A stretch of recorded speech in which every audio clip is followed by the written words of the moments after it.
अगले दिन सुबह 8 बजे रुद्र अकेले एम्पायर वर्ल्ड कॉरपोरेशन के हेडक्वार्टर्स पहुंचे। एम्पायर वर्ल्ड कॉरपोरेशन पूरे देश में अच्छी तरह से जानी जाती थी और यह देवनगर में बलराम के सभी बिजनेस का मुख्यालय था। नेहाल एम्पायर वर्ल्ड कॉरपोरेशन के चेयरमैन और कंपनी के जनरल मैनेजर थे। एम्पायर वर्ल्ड कॉरपोरेशन के एम्प्लॉइज के लिए आज बहुत ही सिग्निफिकेंट दिन था। कारण यह था कि newly appointed chairman mister Rudra एक शेयर होल्डर्स मीटिंग करने वाले थे। बलराम की एसेट्स इनहेरिट करने के बाद रुद्र का कंपनी में इन्वॉल्वमेंट लिमिटेड था और शेयर होल्डर्स मीटिंग करना तो दूर की बात थी। उन्होंने पहले कभी कंपनी के मामलों में इंटरफियर नहीं किया था, लेकिन अब नए चेयरमैन के रूप में वो वास्तव में शेयर होल्डर्स मीटिंग कर रहे थे, जो वास्तव में बड़ी खबर थी। कंपनी के एम्प्लॉइज ने गॉसिप करना शुरू कर दिया और सीक्रेटली स्पेक्युलेट करने लगे कि रुद्र की शेयर होल्डर्स मीटिंग का उद्देश्य क्या हो सकता है। कुछ लोग मानते थे कि वह नेहाल से अलग हो गए हैं और उनसे पावर छीनना चाहते हैं या शायद उन्हें निकालना चाहते हैं।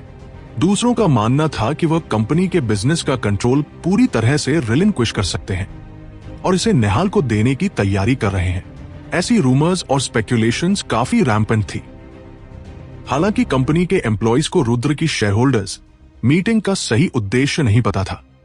उन्होंने रात भर काम किया और विभिन्न डॉक्यूमेंट्स तैयार किए, जिसमें कंपनी के फाइनेंशियल रिकॉर्ड्स, क्वार्टरली रिपोर्ट्स और प्रत्येक ब्रांच की प्रॉफिट स्थिति शामिल थी। जो लोग पहले ही वर्क फिनिश कर चुके थे, उन्हें निहाल द्वारा वापस बुलाया गया और उन्होंने पूरी रात मेहनत की ताकि सारे मटेरियल्स तैयार हो जाए। शेयर होल्डर्स मीटिंग सुबह 10 बजे शुरू होने वाली थी। हालांकि रुद्र सुबह 8:30 बजे कंपनी पहुंचे। उस समय कंपनी के लोग अपने टास्क्स की तैयारी में व्यस्त थे। सामान्यतः क्लाइंट्स रिसीव करने वाले सिक्योरिटी गार्ड्स और रिसेप्शनिस्ट्स को भी सफाई और व्यवस्था के लिए लगा दिया गया था, इसलिए किसी ने यह नहीं देखा कि वह कंपनी में प्रवेश कर गए और किसी ने उन्हें रोका नहीं। सामान्य परिस्थितियों में वह एम्पायर वर्ल्ड कॉरपोरेशन की बिल्डिंग में इतनी आसानी से प्रवेश नहीं कर सकते थे। बेशक उस समय कंपनी के अंदर का सीन नेहाल द्वारा अरेंज नहीं किया गया था। उन्होंने केवल कंपनी के स्टाफ को सूचित किया था कि चेयरमैन अगले दिन शेयर होल्डर्स मीटिंग कर सकते हैं और उन्हें तैयारी करने के लिए कहा था। कंपनी के एम्प्लॉइज ने स्पष्ट रूप से नेहाल की मंशा को गलत समझा, इसलिए उन्होंने पूरी बिल्डिंग की सफाई और व्यवस्था में पूरी मेहनत की, ये सोचकर कि इस चेयरमैन पर अच्छा इंप्रेशन पड़ेगा, जो कंपनी में शायद ही कभी आते हैं। रुद्र ने कंपनी के बिजी एम्प्लॉइज को देखा और उनका एक्सप्रेशन थोड़ा हेल्पलेस सा लगा। वह केवल शेयर होल्डर्स मीटिंग करना चाहते थे, ऐसी कमोशन क्रिएट नहीं करना चाहते थे। कई एम्प्लॉइज पूरी रात सोए नहीं थे और एग्जॉशन उनके चेहरे पर लिखा हुआ था। उन्होंने सोचा कि नेहाल और अन्य शायद अभी यहां नहीं आए हैं, इसलिए वो बोर्ड हो गए और बिल्डिंग में थोड़ी घूमने का निर्णय लिया। इतने समय में वो केवल एम्पायर वर्ल्ड बिल्डिंग के 38वें फ्लोर पर गए थे, जो नेहाल का ऑफिस था। वो कभी अन्य जगह नहीं गए थे। रुद्र एलिवेटर के सामने गया और बटन दबाया 8वें फ्लोर के फाइनेंस डिपार्टमेंट में कैजुअल स्ट्रॉल करने के लिए। डिंग। कुछ सेकंड्स बाद एलिवेटर डोर्स खुले। वह एलिवेटर में कदम रखा। वेट। ठीक उसी समय एक सॉफ्ट वॉइस ने आवाज दी। वॉइस सुनकर उसने जल्दी से डोर ओपन बटन दबाया। पहले बंद हुए एलिवेटर डोर्स धीरे धीरे खुले और एक सुंदर महिला अंदर रश करते हुए आई। एक हाथ में कॉफी कप और दूसरे में बैग लिए और चेहरे पर चिंता का एक्सप्रेशन था। Thank you. एलिवेटर में प्रवेश करने के बाद महिला जल्दी से रुद्र की ओर मुड़ी और बोली। इस महिला को देखकर रुद्र इंस्टेंट फ्रोजन हो गए। उनका एक्सप्रेशन बेहद शॉक था। महिला भी सरप्राइज्ड लग रही थी क्योंकि वो रुद्र के एक्सप्रेशन को देख रही थी। रुद्र के सामने खड़ी महिला अविश्वसनीय रूप से सुंदर थी। उसने टाइट जीन्स के ऊपर ब्लैक नी-हाई बूट्स पहने थे, हल्की नीली और सफेद ब्लाउज पहन रखी थी और ब्लेजर ऊपर लेयर किया हुआ था। उसके लंबे बाल कैजुअली उसके फ्रेग्रेंट शोल्डर्स पर लटके थे और उसका चार्मिंग फेस हल्के मेकअप के साथ सेक्सीनेस और ब्यूटी दोनों को डिग्निफाइड और अनअफेक्टेड तरीके से प्रदर्शित कर रहा था। रुद्र, तुम यहां क्या कर रहे हो? रुद्र महिला को देख रहे थे और वह उसके राउंड आईज में देखते हुए पूछ रही थी, मृणलिनी, तुम हो? रुद्र ने महिला की ओर देखा और हेल्पलेस मुस्कान दी। हाँ, काफी समय हो गया है। तुम मेरी कंपनी में कैसे आ गई? महिला ने पजल एक्सप्रेशन के साथ पूछा। महिला का नाम मृणलिनी था। वो हाई स्कूल में रुद्र की सीनियर थी और 2 साल बड़ी थी। जब रुद्र हाई स्कूल के पहले ईयर में थे, मृणलिनी फाइनल ईयर में थी। वे एक दूसरे को इसलिए जानते थे क्योंकि वो रुद्र के एक अच्छे हाई स्कूल दोस्त की कजिन थी। उनकी म्यूचुअल अक्वेंटेंस के कारण रुद्र और मृणलिनी ने कुछ बार मुलाकात की थी। वे वास्तव में फ्रेंड्स नहीं थे, बस एक्वेंटेंसेस थे। लेकिन चूंकि उन्होंने लंबे समय तक एक दूसरे को नहीं देखा था, इसलिए अब वो इतनी इंतुजियाज्म दिखा रही थी।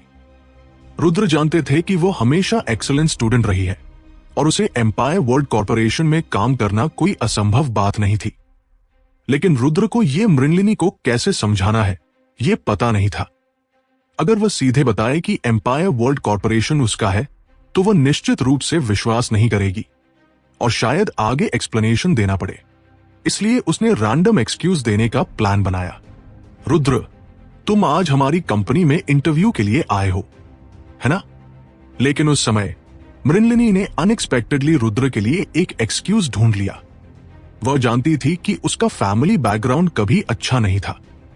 जब वे हाई स्कूल में थे, वो ट्यूशन फीस भी अफोर्ड नहीं कर सकते थे और अक्सर पार्ट टाइम जॉब्स करते थे। इसलिए यह रीजनेबल था कि वह एम्पायर वर्ल्ड कॉर्पोरेशन में इंटरव्यू के लिए आए। ओह हाँ, मैं इंटरव्यू के लिए आया हूं। रुद्र ने हेजिटेशन किए बिना नोट किया। तो हो सकता है कि तुम आज इंटरव्यू नहीं कर पाओ, मृणलिनी ने पाउट करते हुए कहा। एम्पायर वर्ल्ड कॉर्पोरेशन में कई हजार एम्प्लॉइज थे। इतनी बड़ी कॉर्पोरेशन में पर्सनल का टर्नओवर बहुत होता था। बेसिकली हर दिन इंटरव्यूज होते रहते थे। इसलिए मृणलिनी को लगता था कि रुद्र का आज इंटरव्यू के लिए आना बहुत रीजनेबल है।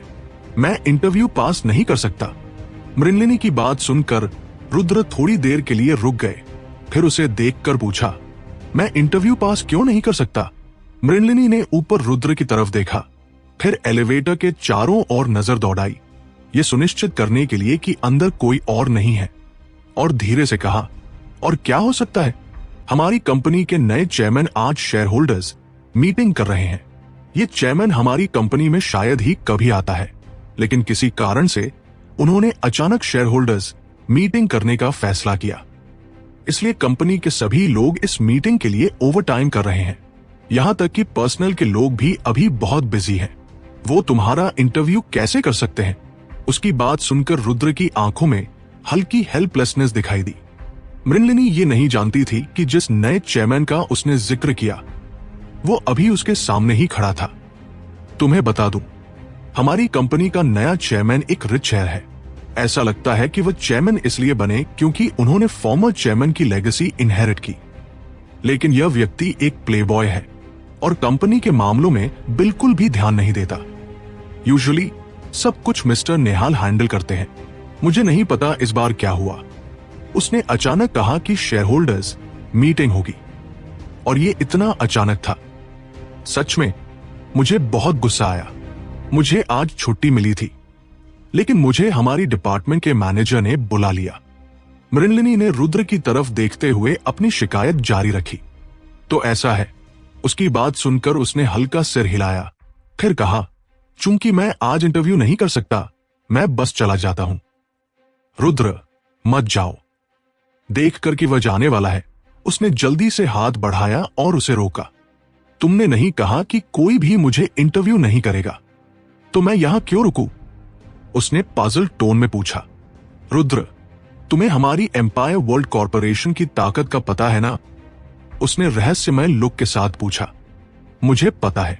रुद्र ने हल्का सिर हिलाया। चूंकि तुम्हें एम्पायर वर्ल्ड कॉर्पोरेशन की ताकत पता है, यह आसान है। सुनो, हमारी कंपनी का सैलरी और बेनिफिट्स पूरे देश में सबसे अच्छे में से है, लेकिन कंपटीशन भी बहुत फियर्स है। बेसिकली हर 100 लोगों में से जो इंटरव्यू के लिए आते हैं, अगर हम एक को हायर कर लें तो अच्छा माना जाता है, और उनमें से ज्यादातर कनेक्शंस के जरिए आते हैं। जब मैं एम्पायर वर्ल्ड कॉर्पोरेशन में आना चाहती थी, तो मुझे बहुत रिलेशनशिप्स और पैसा लगाना पड़ा। मृणलिनी ने रुद्र से कहा, मृणलिनी, तुम्हारा मतलब ठीक क्या है? रुद्र ने पजल्ड एक्सप्रेशन के साथ पूछा। ओह, क्या तुम खुद समझ नहीं सकते? मृणलिनी ने रुद्र को हेल्पलेस लुक से देखा, फिर कहा, मैं बस ये कहना चाहती हूं कि अगर तुम बिना पैसे या बैकग्राउंड के हमारी कंपनी में काम करना चाहते हो तो बेसिकली कोई उम्मीद नहीं है, लेकिन लकीली तुम आज मुझसे मिले और मैं तुम्हारी मदद कर सकती हूं। तुम मेरी मदद करोगी? मृणलिनी की बात सुनकर रुद्र थोड़ी देर के लिए रुके, फिर उसने मुस्कुराते हुए पूछा, मृणलिनी, तुम मेरी मदद कैसे करोगी? क्या तुम इंटरव्यू की इंचार्ज हो? मैं डेफिनेटली इंटरव्यू की इंचार्ज नहीं हूं, मैं सेक्रेटेरिएट डिपार्टमेंट में काम करती हूं। उसने थोड़ी ऑकवर्डली जवाब दिया और कहा, देखो, हमारी कंपनी में हर कोई इतना बिजी है और बहुत सारे काम हैं जिन्हें पूरा नहीं किया जा सकता। मुझे मुख्य रूप से डॉक्यूमेंट्स प्रिंट करने और फिर उन्हें मीटिंग रूम में रखने के लिए बुलाया गया। ये डॉक्यूमेंट्स शायद शेयर होल्डर्स के मीटिंग में चाहिए होंगे। इसका मेरे इंटरव्यू से क्या लेना देना? उसने पजल्ड लुक के साथ पूछा।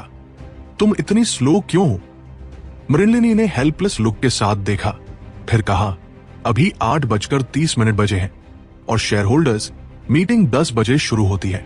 मुझे बहुत सारे डॉक्यूमेंट्स प्रिंट करने हैं और शायद मैं खुद इसे हैंडल नहीं कर पाऊं। अगर तुम मेरे साथ आओ और मदद करो तो जब मैं ये काम खत्म कर लूंगी, मैं हमारे डिपार्टमेंट मैनेजर से तुम्हारे लिए कुछ अच्छे शब्द बोलूंगी।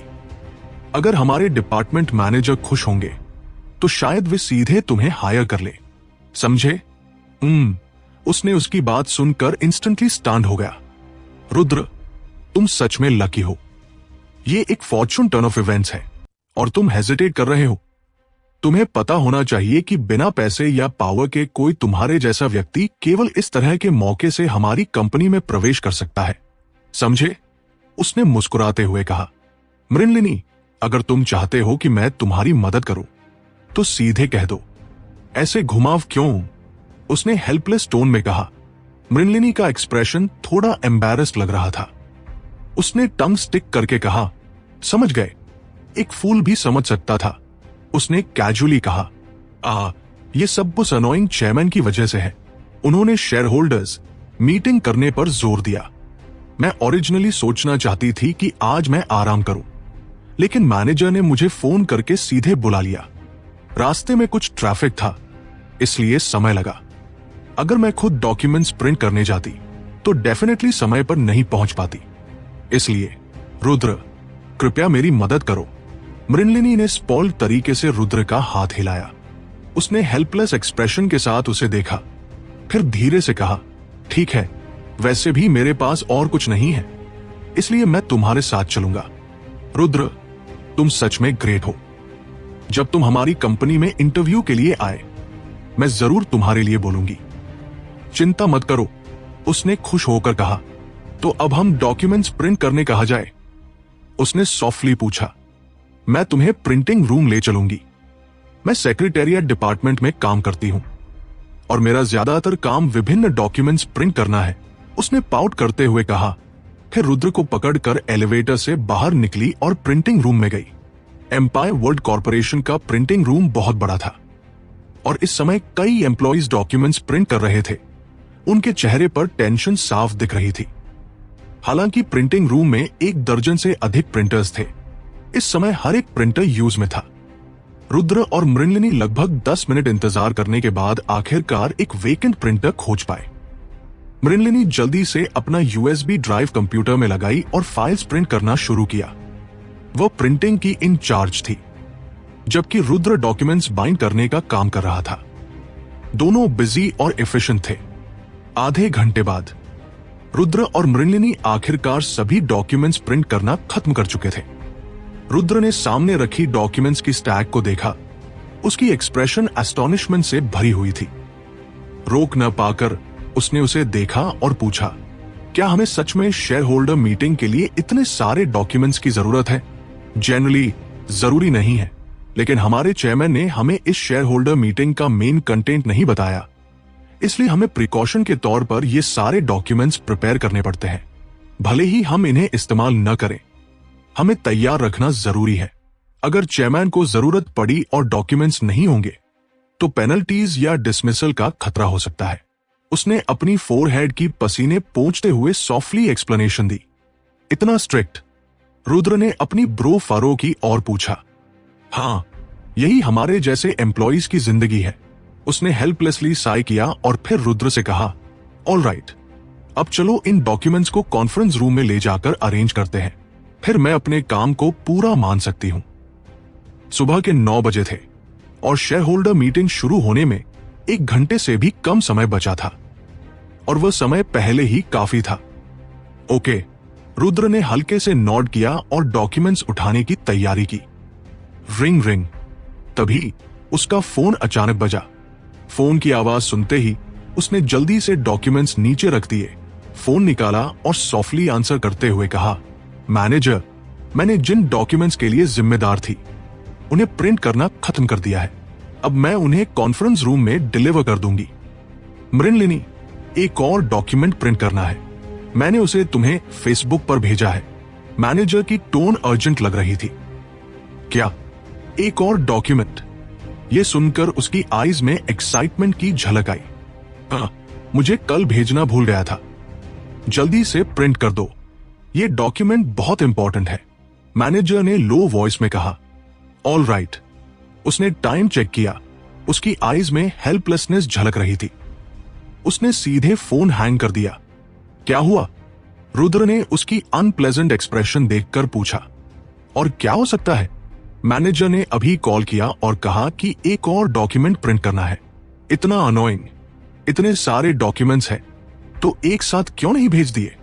अब हमारे पास 1 घंटे से भी कम समय बचा है। अगर समय पर नहीं कर पाए तो? उसकी एक्सप्रेशन एंग्शियस हो गई और फिर वह प्रिंटर की ओर गई और डॉक्यूमेंट प्रिंट करना शुरू किया।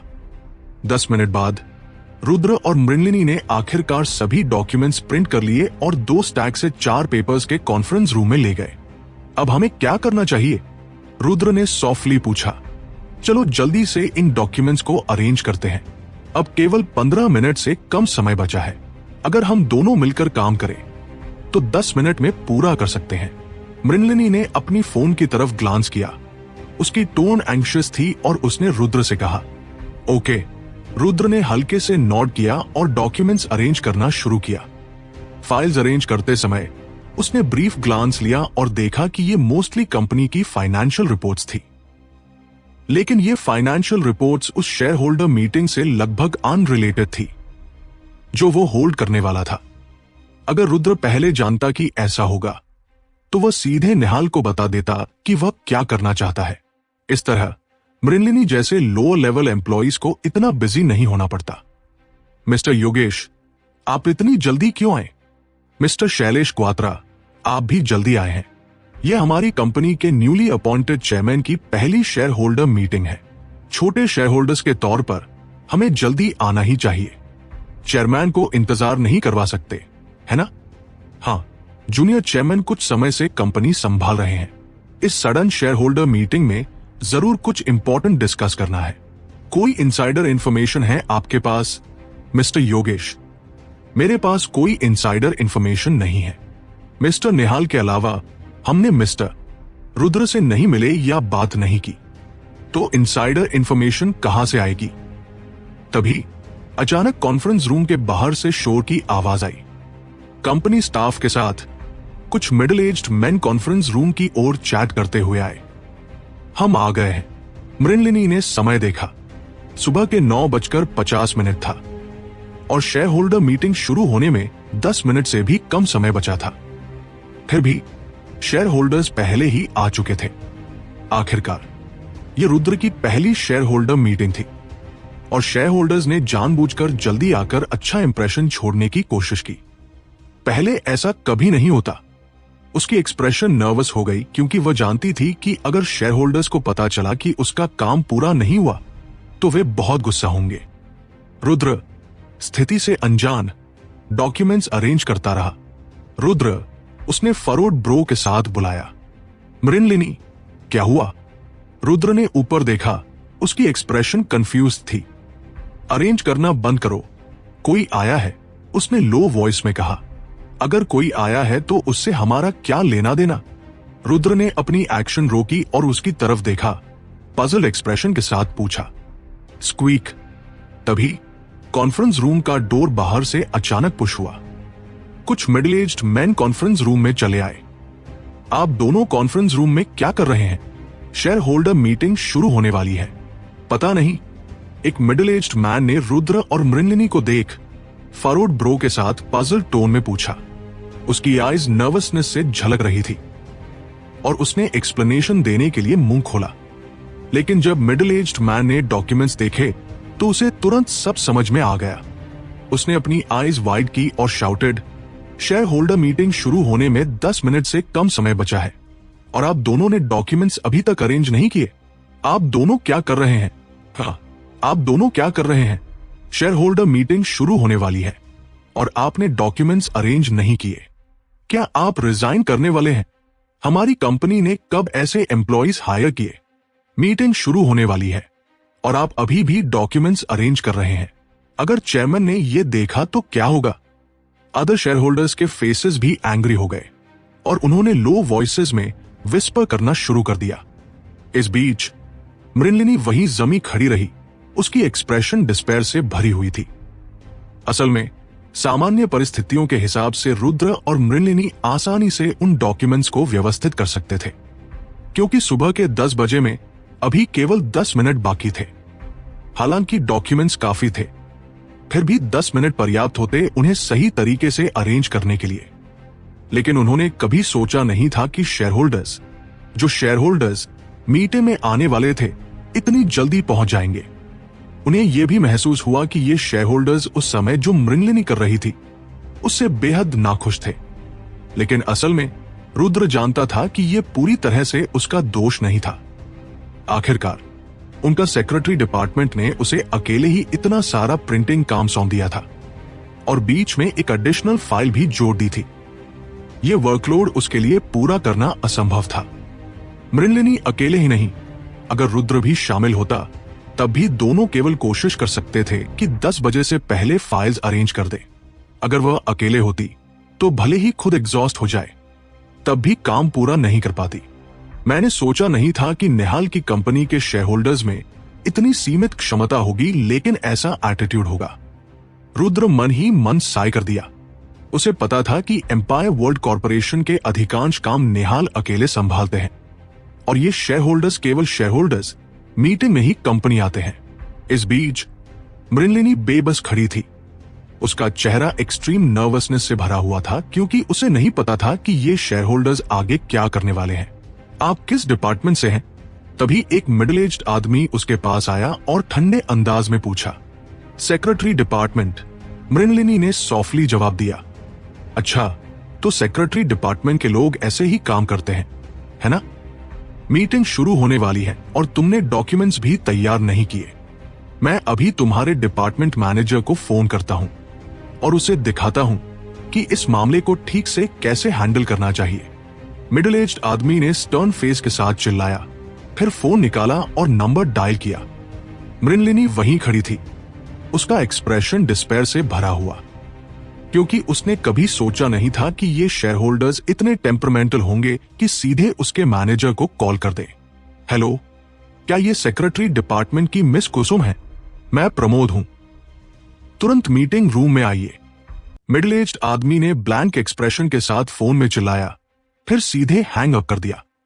मिडिल एज्ड आदमी की बातें सुनकर मृणलिनी इंस्टेंट में अपनी आंखें बड़ी कर दी।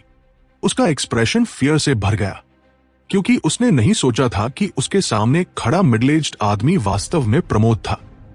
हालांकि वह कंपनी में ज्यादा समय से नहीं थी, लेकिन उसने प्रमोद की पोजीशन के बारे में सुना था। कहा जाता है कि उसका निहाल के साथ बहुत अच्छा रिलेशनशिप था और उसके पास एम्पायर वर्ल्ड कॉर्पोरेशन के 3% शेयर्स थे। वह सभी शेयर होल्डर्स में सबसे खराब टेम्पर वाला माना जाता था। अगर एम्प्लॉइज को पता चल जाता कि प्रमोद कंपनी आने वाला है, तो वे अपनी तरफ से सब कुछ करेंगे कि उसे देखा ना जाए। वो बेहद स्ट्रिक्ट था। एक बार उसने एक रिसेप्शनिस्ट को सीधे निकाल दिया, क्योंकि उसने कंपनी द्वारा दिया गया यूनिफॉर्म नहीं पहना था। रिसेप्शनिस्ट को केवल यूनिफॉर्म नहीं पहनने के कारण निकाला गया और अब मृणलिनी ने इतना बड़ा मिस्टेक कर दिया था। परिणाम सेल्फ एविडेंट था, इसलिए उसका एक्सप्रेशन नर्वस होने लगा। उस समय एम्पायर वर्ल्ड कॉर्पोरेशन में काम पाने के लिए उसे अपने पेरेंट्स पर बहुत पैसा खर्च करना पड़ा और कई कनेक्शंस लगानी पड़ी। अगर उसे इस मिस्टेक के कारण निकाल दिया गया तो वह बहुत रिलक्टेंट होती। इस बीच रुद्र डॉक्यूमेंट्स अरेंज कर रहा था और शुरू से अंत तक एक शब्द भी नहीं बोला। इस समय वह देखना चाहता था कि प्रमोद मृणलिनी के साथ क्या करने वाला है। अभी तक क्या कर रही हो? जल्दी से डॉक्यूमेंट्स अरेंज करो, हम इसे तब डिस्कस करेंगे जब तुम्हारा डिपार्टमेंट मैनेजर आएगा। प्रमोद ने एक्सप्रेशनलेस होकर मृणलिनी पर चिल्लाया। वो थोड़ी देर स्टन रही, फिर जल्दी से डॉक्यूमेंट्स अरेंज करने लगी, लेकिन यह देखा जा सकता था कि इस समय उसका एक्सप्रेशन बेहद अनप्लेजेंट था और वो पहले ही गैस कर चुकी थी कि उसका क्या होने वाला है। 5 मिनट बाद रुद्र और मृणलिनी ने सभी डॉक्यूमेंट्स अरेंज कर दिए। मृणलिनी हेल्पलेसली साई करते हुए मर्मर्ड, काश मैं 5 मिनट पहले आ जाती। मृणलिनी, आज का इंसिडेंट तुम्हारी गलती नहीं है। इतना सारा काम अकेले संभालना अनफेयर है। मैं तुम्हारे लिए गारंटी दे सकता हूं। रुद्र ने सॉफ्टली मृणलिनी को कंसोल किया। मृणलिनी ने हेल्पलेस एक्सप्रेशन के साथ रुद्र की ओर देखा और लाइटली कहा, अगर तुम मेरे लिए गारंटी भी दोगे तो क्या फर्क पड़ेगा? मिस्टर प्रमोद को डील करना आसान नहीं है। वो शायद मुझे सीधे निकाल भी सकता है। तुम्हें सीधे निकाल देगा? मृणलिनी की बात सुनकर रुद्र थोड़ी देर स्टन हुआ, फिर ब्राउज फरो कर पूछा, तुमने कुछ गलत नहीं किया तो सिर्फ इसके कारण तुम्हें क्यों निकालेंगे? क्या उनके एक्शंस में कोई सेंस ऑफ रीजन नहीं है? रीजन? मृणलिनी ने हेल्पलेसली सिर शेक किया और विस्पर्ड, वो कंपनी का शेयर होल्डर है। वो छोटे एम्प्लॉइज को क्या समझाएगा? अगर उसे पसंद नहीं आए तो कोई भी एक्सक्यूज बनाकर तुम्हें निकाल सकता है और तुम कुछ नहीं कर सकते। क्या कंपनी में ऐसे सिचुएशंस होते हैं? रुद्र ने मृणलिनी की ओर देखा और सॉफ्टली पूछा, ऐसे सिचुएशंस बहुत हैं। हालांकि ये शेयर होल्डर्स कंपनी में कोई पोजीशन नहीं रखते, लेकिन उनका मिस्टर निहाल के साथ अच्छा रिलेशनशिप है। मिस्टर निहाल उन्हें ऐसे मामूली मामलों में ऑफेंड नहीं करेगा। मृणलिनी ने डिस्पेयर वाले टोन में कहा, लगता है मैं सही समय पर आया। अगर मैं पहले नहीं आता तो कभी नहीं पता चलता कि कंपनी में ऐसी सिचुएशन भी है। रुद्र ने सॉफ्टली साई किया, क्यों बात कर रहे हो रुद्र? मृणलिनी ने पजल टोन में पूछा। कुछ नहीं, रुद्र ने धीरे से सिर शेक किया। तभी एक ब्लैक सूट में मिडिल एज्ड आदमी मीटिंग रूम में दौड़ता हुआ आया, पैंटिंग, और प्रमोद से पूछा, मिस्टर प्रमोद, क्या हुआ? जो डॉक्यूमेंट्स हमने तैयार किए उनमें कुछ गलत हो गया।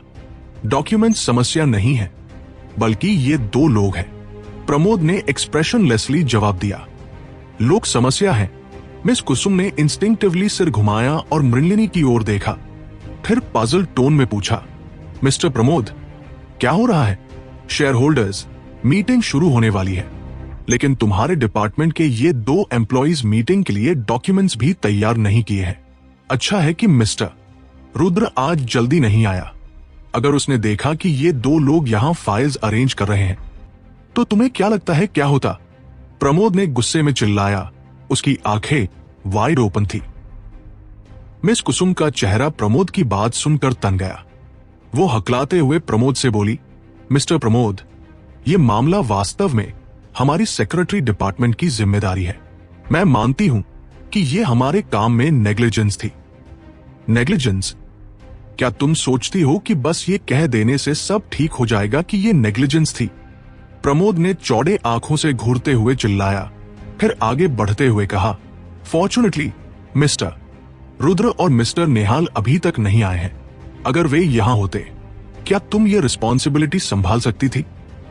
क्या तुम मुझे बता रही हो कि आप सेक्रेटरी डिपार्टमेंट की मैनेजर होने के नाते अब काम नहीं करना चाहती? हाँ, मिस कुसुम, आप हमारी कंपनी की पुरानी एम्प्लॉय रही हैं। आप ऐसा मिस्टेक कैसे कर सकती हैं?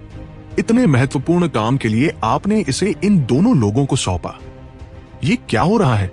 यह पहली बार है जब मिस्टर रुद्र हमारी कंपनी में शेयर होल्डर्स मीटिंग के लिए आ रहे हैं। अगर उन्होंने ये देखा तो उन्हें लगेगा कि हमारी कंपनी इस शेयर होल्डर्स मीटिंग को पर्याप्त महत्व नहीं देती। अन्य शेयर होल्डर्स भी उठकर मिस कुसुम को कई आवाजों में डांटने लगे।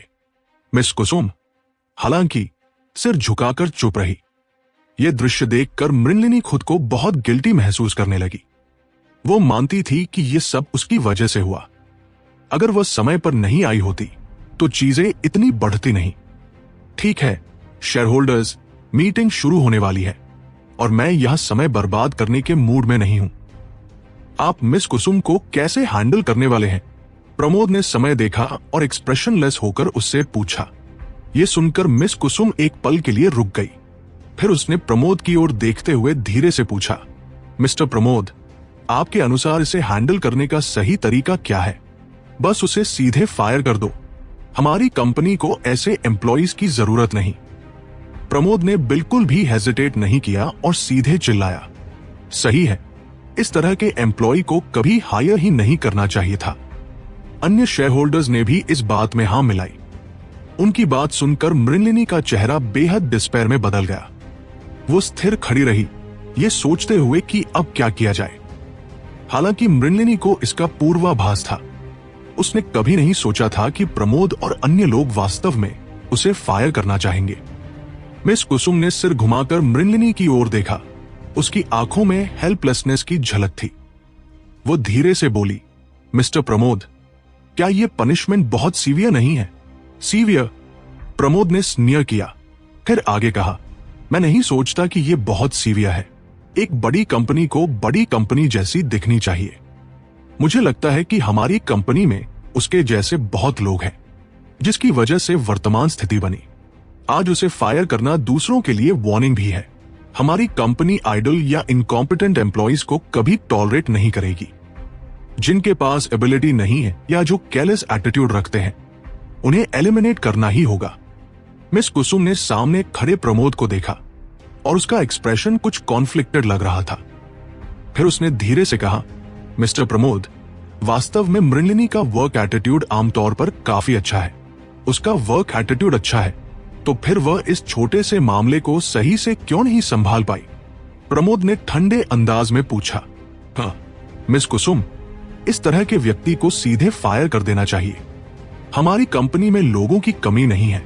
उससे बेहतर किसी को ढूंढना आसान है। इसे रखने की कोई जरूरत नहीं। अन्य शेयरहोल्डर्स ने भी मिस कुसुम पर चिल्लाया। इस बीच मृणलिनी डिस्पेयर में खड़ी थी, बेहद हेल्पलेस दिख रही थी। ये नहीं जानती थी कि क्या करे। इस समय ऐसा लग रहा था कि केवल मिस कुसुम ही मृणलिनी के लिए बोल रही थी। बाकी लोग सीधे मृणलिनी को निकालना चाहते थे। मिस कुसुम ने देखा कि शेयरहोल्डर्स इतने एजिटेटेड हैं। उसने गहरी सांस ली और बोली, जेंटलमैन, कृपया काम हो जाए। हुआ यह कि मृणलिनी ने आज मिस्टेक की, लेकिन हम केवल उसे ही दोष नहीं दे सकते। यह भी मेरी गलती है कि इतने सारे डॉक्यूमेंट्स की कल्पना नहीं की। यह सारा काम अकेले मृणलिनी को सौंपना भी मेरी नेग्लिजेंस थी। अगर पनिशमेंट होना ही है तो मुझे पनिश करें। मिस कुसुम की बात सुनकर प्रमोद स्टन रह गया। उसका एक्सप्रेशन डिसबिलीफ से भरा हुआ था, क्योंकि उन्होंने कभी उम्मीद नहीं की थी कि मिस कुसुम इतनी हिम्मत करेगी ऐसा कहने की। रुद्र ने भी हैरान होकर मिस कुसुम की ओर देखा। उसने उम्मीद नहीं की थी कि मिस कुसुम वॉलंटरीली रिस्पॉन्सिबिलिटी लेगी। इससे रुद्र की परसेप्शन उसके बारे में बदल गई। मृणलिनी ने भी डिसबिलीफ भरी नजरें पहनी। अगर मृणलिनी और मिस कुसुम के बीच रोमांटिक रिलेशनशिप होती तो शायद वह इतना शॉक नहीं होती, लेकिन वे एक दूसरे को बिल्कुल नहीं जानते थे और कोई पर्सनल कनेक्शन नहीं था। वे केवल सामान्य सुपीरियर सबऑर्डिनेट रिलेशनशिप में थे। मिस कुसुम, क्या आप इस व्यक्ति की जगह रिस्पॉन्सिबिलिटी ले रही हैं? प्रमोद ने अपनी आंखें तंग करके पूछा। यह मामला मूलतः मेरी रिस्पॉन्सिबिलिटी है। हमारी सेक्रेटरी डिपार्टमेंट में स्टाफ कम है और मैंने मृणलिनी को इतना प्रिंटिंग वर्क अकेले संभालने दिया। मिस्टर प्रमोद, अगर आप वाकई किसी को पनिश करना चाहते हैं तो मुझे पनिश करें। मिस कुसुम ने धीरे से जवाब दिया। उसे अंदर से पता था कि अगर शेयरहोल्डर्स उसे पनिश भी करें तो अधिकतम वे उसकी सैलरी में कटौती करेंगे, उसे फायर नहीं करेंगे। आखिरकार वो कंपनी में कई वर्षों से थी और निहाल भी इतनी छोटी बात पर उसकी डिसमिसल से सहमत नहीं होंगे। प्रमोद ने उसे ऊपर से नीचे तक देखा। उसका चेहरा एक्सप्रेशनलेस था और कहा, मिस कुसुम, इसका मतलब आप क्या निकाल रही हैं? मिस्टर प्रमोद, क्या आप आज मुझे कुछ फेस दे सकते हैं? ये यंग गर्ल अकेले स्ट्रगल कर रही है, मिस कुसुम ने मुस्कुराते हुए कहा। एक पल हिचकिचाने के बाद प्रमोद ने धीरे से कहा, मिस कुसुम, आप वर्क नेग्लिजेंस के दोषी पाई गई हैं। आपकी सैलरी 1 महीने के लिए डिडक्ट की जाएगी। उस महिला के लिए उसकी सैलरी 6 महीने के लिए डिडक्ट की जाएगी। ईयर एंड बोनस कैंसिल होगा और वह 2 साल तक प्रमोशन के लिए एलिजिबल नहीं होगी। Thank you mister Pramod. Thank you mister Pramod. Pramod की बात सुनकर मिस कुसुम को एक बड़ी राहत मिली और उसने जल्दी से खुशी में चिल्लाया। मृणलिनी का चेहरा भी एक्साइटमेंट से भर गया। हालांकि उसने 6 महीने की सैलरी खो दी थी, लेकिन उसने अपनी जॉब बचा ली, जो मिस फॉर्चून में एक स्ट्रोक ऑफ लक थी। मृणलिनी, तुम अभी भी वहां क्यों खड़ी हो? जल्दी से मिस्टर प्रमोद को थैंक करो। मिस कुसुम ने सिर घुमाया, मृणलिनी की ओर देखा और उसे डांटते हुए बोली। मृणलिनी कुछ पल के लिए रुक गई, फिर जल्दी से प्रमोद से बोली, थैंक यू। लेकिन मृणलिनी अपना सेंटेंस खत्म करने से पहले उसने अचानक महसूस किया कि किसी ने उसे खींचा। रुद्र उसके पास आया और एक्सप्रेशनलेस फेस के साथ बोला, उसने तुम्हारी 6 महीने की सैलरी डिडक्ट कर दी और तुम्हें अभी भी उसे थैंक करना है। क्या ये पनिशमेंट थोड़ी ज्यादा नहीं है? तुम थोड़े ज्यादा ही बुली हो रहे हो, है ना? रुद्र ने मुड़कर प्रमोद की ओर एक्सप्रेशनलेस होकर देखा। उसकी बात सुनकर वहां मौजूद सभी लोग ठिठक गए। उनके चेहरे पर डिसबिलीफ साफ झलक रहा था। रुद्र, तुम यहां क्या बकवास कर रहे हो? मृणलिनी रुद्र की बात सुनकर हैरान रह गई और पजल एक्सप्रेशन के साथ चिल्लाई। मैं बकवास नहीं कर रहा, उसने कामली जवाब दिया। फिर आगे कहा, आज मैं तुम्हारे लिए गवाही दे सकता हूं। जो काम तुमने किया है वो किसी एक व्यक्ति के बस का नहीं है।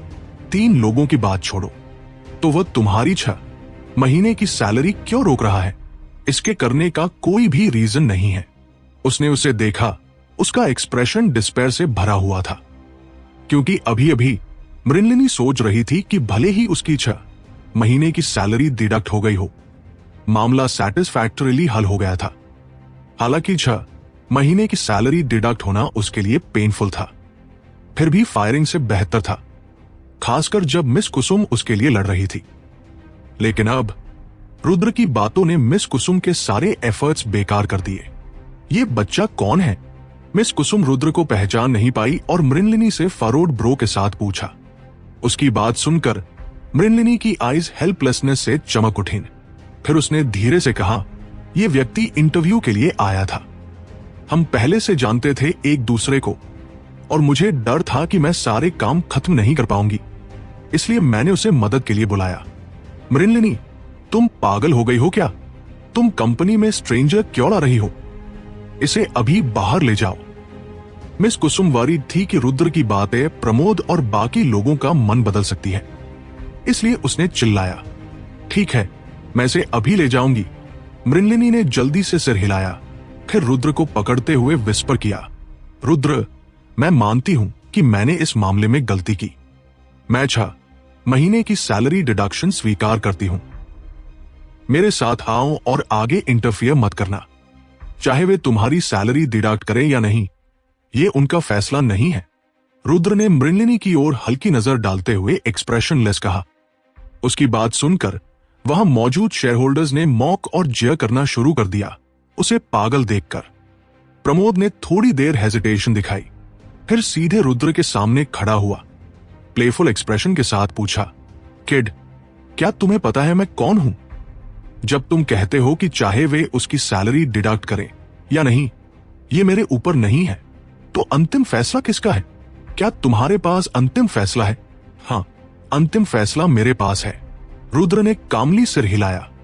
तुम सोचते हो कि तुम इंपॉर्टेंट हो? इस मामले पर बोलने का अधिकार किसने दिया? हाँ, तुम हमारी कंपनी के एम्प्लॉय भी नहीं हो।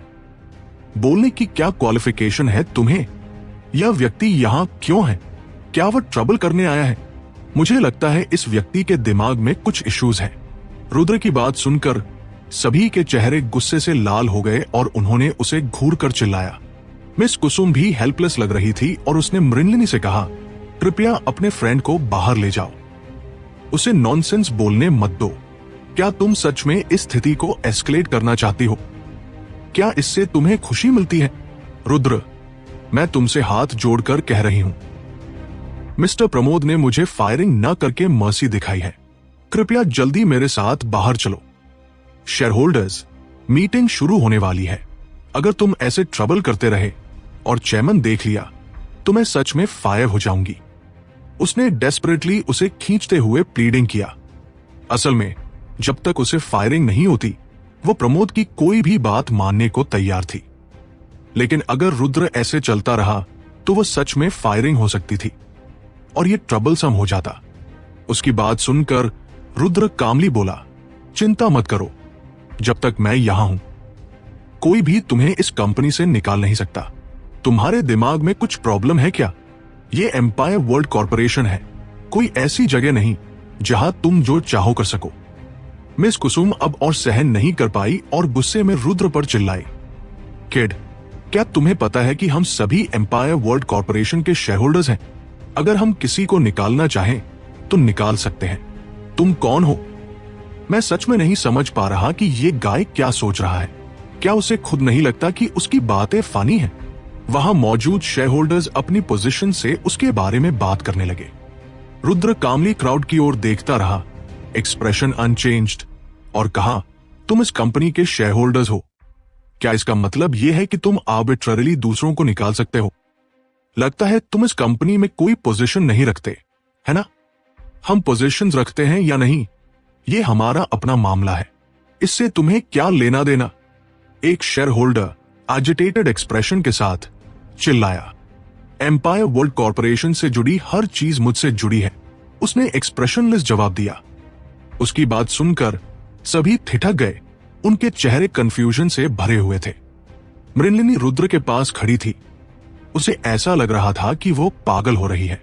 वो समझ नहीं पा रही थी कि वो क्यों सामने आया और ये बातें क्यों कह रहा है जब मामला हल होने वाला था। क्या वो शेयर होल्डर्स द्वारा फायरिंग होने के लिए इतना डेस्परेट था सिर्फ अपने लिए खुशी पाने के लिए? थोड़ी देर कंफ्यूजन के बाद प्रमोद के चेहरे पर सरप्राइज झलक आया। उसे महसूस हुआ कि जब रुद्र ने ये बातें कही उसका टोन अनयूजुअली काम था। इससे साबित होता था कि रुद्र आम इंसान नहीं हो सकता, अन्यथा वो इतनी कामनेस के साथ नहीं बोलता। तो प्रमोद ने एक कदम आगे बढ़ाया और रुद्र की ओर एक्सप्रेशनलेस देखकर पूछा, तुम कौन हो? क्या तुम भी एम्पायर वर्ल्ड कॉर्पोरेशन के शेयर होल्डर हो? हाँ, मैं भी एम्पायर वर्ल्ड कॉर्पोरेशन का शेयर होल्डर हूं। रुद्र ने हल्की सी नॉड की। उसकी बात सुनकर सभी फिर से स्टन हो गए। उनके एक्सप्रेशंस और भी शॉक थे, क्योंकि उन्होंने कभी नहीं सोचा था कि उनके सामने यह यंग मैन भी एम्पायर वर्ल्ड कॉर्पोरेशन का शेयर होल्डर है। तुम्हारा नाम क्या है? अगर तुम एम्पायर वर्ल्ड कॉर्पोरेशन के शेयर होल्डर हो तो मैंने तुम्हें पहले क्यों नहीं देखा? प्रमोद ने फरोड ब्रो के साथ पूछा। मेरा नाम रुद्र है और ये नॉर्मल है कि तुमने मुझे कभी नहीं देखा। रुद्र ने कामली उसकी ओर देखा और जवाब दिया। उसकी बात सुनकर सभी डम्बफाउंडेड रह गए। वे बड़ी आइज के साथ उसे घूर रहे थे। उनके चेहरे डिसबिलीफ से भरे हुए थे। तुम हो रुद्र? उसकी बात सुनकर प्रमोद हकलाते हुए रुद्र से पूछा, क्या आप रुद्र हैं? उसके शब्द सुनते ही वहां मौजूद सभी शेयर होल्डर्स की आंखें खुल गई। उनके चेहरे पर अविश्वास साफ झलक रहा था। रुद्र के पास खड़ी मृणलिनी भी चौंकी हुई दिखी, क्योंकि उसे पता था कि उसका असली नाम वाकई रुद्र था, लेकिन उसे यह नहीं पता था कि उनकी कंपनी के चेयरमैन का नाम भी रुद्र है। इसलिए वो समझ नहीं पा रही थी कि शेयर होल्डर्स रुद्र का नाम सुनकर इतना चौंक क्यों गए। आखिरकार वो तो सिर्फ एक सचिव थी और चेयरमैन का नाम न जानना सामान्य था। आपका नाम रुद्र है? प्रमोद ने रुद्र को ऊपर से नीचे तक देखा, अविश्वास से भरे चेहरे के साथ पूछा, क्या आपके कोई सवाल है? रुद्र ने शांतिपूर्वक जवाब दिया, ये कैसे संभव है? क्या संयोग है? आप वास्तव में हमारी कंपनी के चेयरमैन के नाम से मिलते जुलते हैं। प्रमोद ने भौहें सिकोड़ते हुए बुदबुदाया। क्या आप और भी दिलचस्प संयोग सुनना चाहेंगे? रुद्र ने मुस्कुराते हुए प्रमोद से पूछा। और क्या है? प्रमोद ने एक पल रुककर भौहें सिकोड़ते हुए रुद्र से पूछा। मैं एम्पायर वर्ल्ड कॉर्पोरेशन का चेयरमैन हूं। रुद्र ने शांतिपूर्वक जवाब दिया। उसके शब्द सुनते ही प्रमोद वहीं ठिठक गया। उसकी आंखों में आश्चर्य साफ दिख रहा था। वहां मौजूद शेयरहोल्डर्स ने भी अपनी आंखें चौड़ी कर ली और अविश्वास से उसे देखा। हालांकि इन लोगों को पता था कि एम्पायर वर्ल्ड कॉर्पोरेशन के चेयरमैन का नाम वाकई रुद्र है, लेकिन वे उसे व्यक्तिगत रूप से कभी नहीं मिले थे, इसलिए उन्हें यह भी नहीं पता था कि वो कैसा दिखता है। अब वो खुद को एम्पायर वर्ल्ड कॉर्पोरेशन का चेयरमैन कह रहा था, तो वे कैसे चौंक न जाए।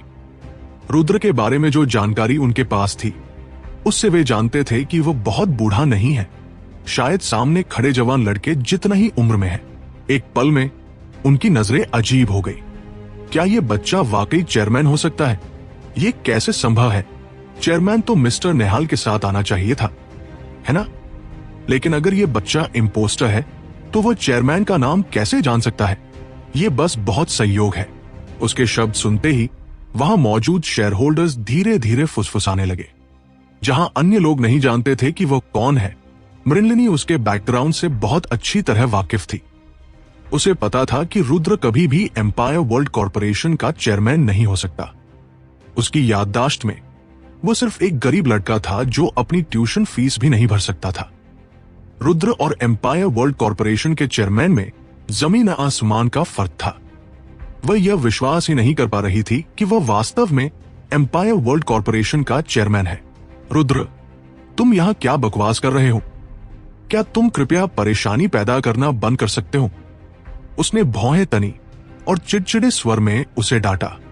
इस समय वह समझ नहीं पा रही थी कि वह क्या करने की कोशिश कर रहा है। मामला आज लगभग खत्म होने वाला था, लेकिन वो खड़ा होकर परेशानी पैदा कर रहा था। उसने न सिर्फ इन शेयरहोल्डर्स को अपमानित किया, बल्कि अब वो खुद को एम्पायर वर्ल्ड कॉर्पोरेशन का चेयरमैन भी दिखा रहा था। अगर यह सच साबित हुआ तो सिर्फ मृणलिनी का निकाला जाना आसान नहीं होगा। रुद्र को धोखाधड़ी के लिए पुलिस ले जा सकती थी। मैं बकवास नहीं कर रहा हूं, मैं वाकई एम्पायर वर्ल्ड कॉर्पोरेशन का चेयरमैन हूं। मैं आज इंटरव्यू के लिए नहीं आया, मैं शेयरहोल्डर्स की मीटिंग करने आया हूं। रुद्र ने सिर घुमाकर मृणलिनी की ओर देखा और शांत स्वर में कहा, रुद्र, मुझे सच में तुम्हारी तारीफ करनी होगी। क्या तुम्हें लगता है कि मुझे नहीं पता कि तुम कौन हो? मृणलिनी ने रुद्र को देखा। वो इतनी चिंतित थी कि उसे कुछ बोलने का पता नहीं था। मैं, रुद्र बोलने ही वाला था। जल्दी बाहर मेरे साथ चलो। वो नहीं चाहती थी कि वो और बकवास करे, इसलिए उसने जल्दी से अपने हाथ से उसका मुंह ढक लिया और उसे बाहर खींच लिया। ये दृश्य देखकर वहां मौजूद शेयरहोल्डर्स सब स्तब्ध रह गए। उनके चेहरे पर अविश्वास झलक रहा था। मिस्टर प्रमोद, इस बच्चे के साथ क्या हो रहा है? वो वाकई मिस्टर रुद्र नहीं हो सकता, है ना? एक मध्य वयस्क व्यक्ति प्रमोद के पास आया और धीरे से पूछा। थोड़ी देर हिचकिचाने के बाद प्रमोद ने फुसफुसाते हुए कहा, शायद नहीं। मृणलिनी इस बच्चे की पृष्ठभूमि जानती है, इसलिए वो इतनी नर्वस है। अगर ये बच्चा वाकई चेयरमैन होता तो मृणलिनी इतनी नर्वस नहीं होती। लेकिन इस बच्चे का नाम मिस्टर रुद्र से मिलता जुलता है और उनकी उम्र भी करीब है। क्या ये सिर्फ संयोग है? मध्य वयस्क व्यक्ति ने भौहें सिकोड़ते हुए कहा। हालांकि ये बच्चा हमारी कंपनी से नहीं है, लेकिन मिस्टर रुद्र का नाम कोई राज नहीं है। संभव है कि वह मिस्टर रुद्र का नाम जानता हो। प्रमोद ने बिना भाव व्यक्त किए विश्लेषण किया और कहा, चिंता मत करो, अब 10 बजे हो गए हैं और शेयरहोल्डर्स की मीटिंग शुरू होने वाली है। मिस्टर नेहाल और मिस्टर रुद्र जल्द ही आएंगे और फिर सच सामने आएगा। अगर ये बच्चा इम्पोस्टर है तो हम उसे धोखाधड़ी के लिए पुलिस स्टेशन भेज सकते हैं। ठीक है। प्रमोद के आसपास के शेयरहोल्डर्स ने एक एक करके सिर हिलाया। इस समय वो और अन्य लोग रुद्र की पहचान पर बहस करना नहीं चाहते थे, क्योंकि ये जल्दी पता चल जाएगा कि वो वाकई मिस्टर रुद्र है या नहीं। अगर वे अभी बहस करेंगे और वह चेयरमैन निकला तो रुद्र पर बुरा प्रभाव पड़ेगा। बेहतर था कि इंतजार किया जाए। दूसरी ओर रुद्र को एक कोने में खींचकर मृणलिनी ने भौहें तनी और चिल्लाई, रुद्र, क्या तुम मुझे बर्बाद करना चाहते हो? क्या 6 महीने की सैलरी का जुर्माना तुम्हारे लिए पर्याप्त नहीं है? क्या तुम्हें मेरी नौकरी छुड़ाना ही चाहिए? मेरे साथ होने पर कोई भी तुम्हें निकाल नहीं सकता, उसने शांतिपूर्वक कहा। यह शब्द सुनकर मृणलिनी का चेहरा और भी स्तब्ध दिखा। वो घूरते हुए एक्सक्लेम्ड, रुद्र, तुम खुद को कौन समझते हो? क्या तुम सच में खुद को हमारी कंपनी का चेयरमैन मानते हो? मैं वाकई तुम्हारी कंपनी का चेयरमैन हूं। उसने बिना भाव व्यक्त किए कहा, मैं विश्वास नहीं कर सकती। क्या तुम कृपया परेशानी पैदा करना बंद कर सकते हो? मैं तुम्हारे सामने विनती कर रही हूं। अगर तुम ऐसे ही जारी रहे तो मुझे सच में निकाल दिया जाएगा। वो लगभग पागल होने के कगार पर थी। रुद्र बोलने ही वाला था, लेकिन उसी समय कदमों की आवाजें पास से आती हुई सुनाई दी।